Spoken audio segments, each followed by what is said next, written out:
Okay, continuing with section 6.2. This is a continuation of, let's see, I think I was in the middle of number 12, but what I mentioned is that I wasn't going to do it because when I rotated to 405, that was just an extra 45 beyond the 360 mark.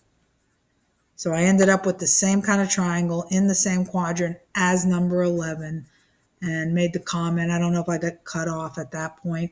Same answers as number 11. So in this one that I'm in right now, I'm going to start with number 13.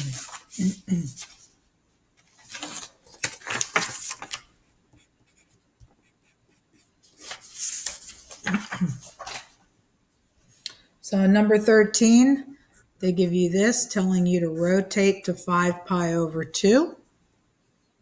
So just to show you what that's like, this is 1/2 pi. I do want you to practice counting in fractions. This is 1 pi. Since I'm counting in halves, denominator of 2, I'm going to count in halves all the way around. So you get used to it. This is 2 halves. Same thing as 1, right? 1 pi. I'm just using a denominator of 2 because this has a denominator of 2. These have to match to make it equal to 1. This is 3 halves, 4 halves. Every quadrant is a half. And then 5 halves, you're starting to repeat your journey around the circle. So this was 1/2, 2 halves, 3 halves, 4 halves, and then this would also, another name for 1/2 is 5 halves. They are the same location. Anyway, where I stop spinning at 5 halves, you're right on an axis. And as I had mentioned in the problem where we rotated to 4 pi earlier in this section, that when you land on an axis, that's called a quadrantal angle. And you can't draw a triangle, but you can still get X and Y. Remember, you're in a unit circle. Therefore, this radius is 1. So where is this point in space? It has no X coordinate because it is not a point that's moved to the right or to the left. So 0 for the X coordinate, but it is 1 unit up in the air, and then the R is 1. So when they start asking you for sine, cosine, tangent, as they have in the last 5 or 6 problems, the sine at 5 pi over 2, doesn't matter where you're rotating to, sine requires a definition. It's defined as, its trig value is defined as y over 1. So whatever the y coordinate is, 1. Cosine, related to 5 pi over 2 rotation, still has a definition of just x, which is 0. You could do the reciprocal cousins if you want at the same time. Cosecant goes with sine. Some of these will be undefined. So when you do the reciprocal of this, you get 1. Okay, reciprocal of cosine is secant. Right now you're looking at 0, which is the same thing as 0 over 1. And when you flip it over, it is undefined. Some of these values will be undefined. And then we have tangent at 5 pi over 2. That has a definition that involves both y and x. So your y value would be 1. Your x value would be 0. Tangent is also undefined.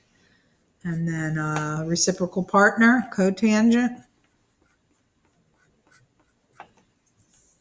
Oops, sorry about that. Would be the reciprocal of this. So 0 over 1, which is not undefined. So tangent value was the y over the x value. I grabbed those again from right here. This ended up being undefined, whereas this one ends up being a number. Okay, that's number 13. And some of these say to do them in the calculator. Sine of 58 degrees. Okay, so if you see that it's in degrees, you just want to make sure that you're in the same units that they are providing this number for you for. So you need to discover the mode key. So here's mode. Make sure this says that you're in degrees, and if it wasn't, you can highlight the word you want and press enter. If they give you a pi type number, you're going to want to highlight the word radian. Pi type numbers or just flat out decimals are considered radian. Then you do the sign value. Okay, the reason we're doing this in the calculator, which means we're going to have to round off, it said round to 2 decimal places for number 14, is because this is not a special right triangle, and therefore you can't do it by hand. Anytime it says do not use a calculator, you're in a special right triangle, and almost always they're giving it's a special right triangle, so therefore it is a unit circle.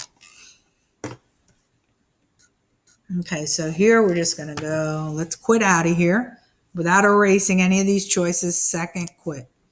Clear your screen and then just press sign right there. Second column, 4 keys down, press in the number. It already knows it's in degrees, so you don't have to go and grab the degree symbol, and there you go. It said round to 2 decimal places, so that would be approximately 0.85. Okay, I don't know if I did, so that was 14. I don't know if I did 15 in a previous problem. I feel like I did, but if not, here it is again. Here it doesn't talk about, it says the point given below is on the terminal side of just some angle theta in standard position. Find the exact. The reason that you know you're not in a special right triangle is because look at the x and the y value. When you're in a special right triangle, your x and y values are things like 1/2 and square root of 3 over 2, or vice versa, or square root of 2 and square root of 2. And that's when your radius is 1, when you're in a special right triangle. So here, who knows what your radius is? So using the only alteration to the formulas is going to be, instead of calling sine y, just y over 1, it'd be y over r. Because the r now has a new value other than 1. So you have to include it in your work.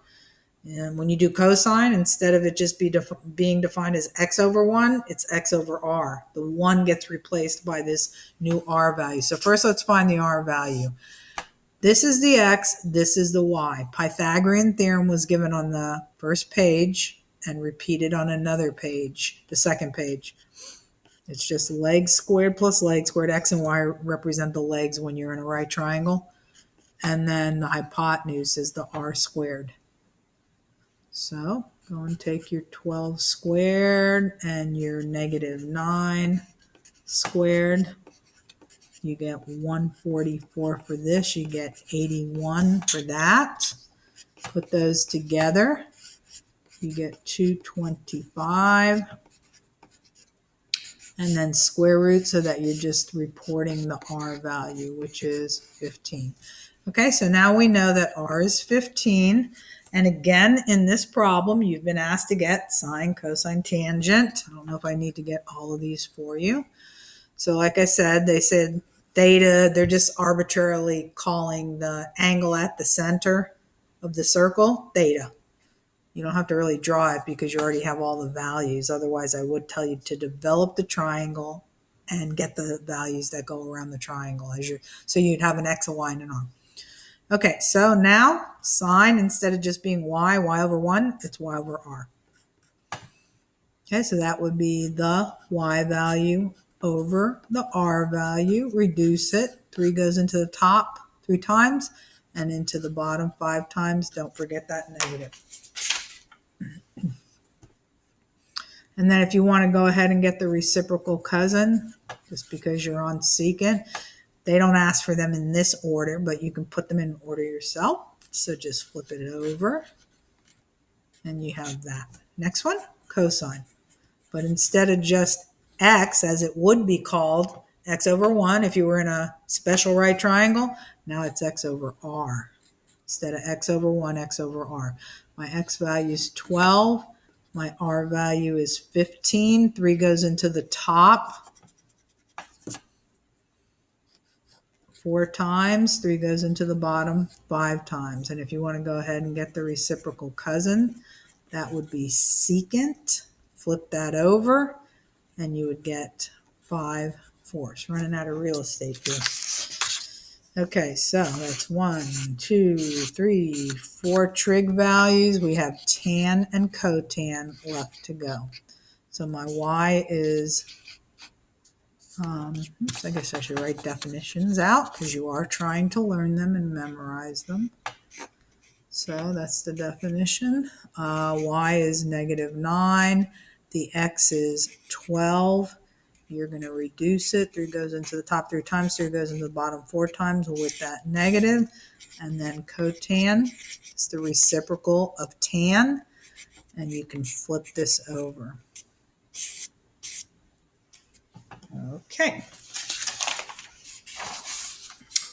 And that is it. Okay, that completes section 6.2. Everything is in little 15-minute increments as far as the videos go. So you can just, go to whichever one you want as you're taking notes. Please print the outlines and the theorem so that you can take the notes and learn more efficiently rather than wondering, what is the theorem that I'm talking about? You'll have it right there to look at. Okay.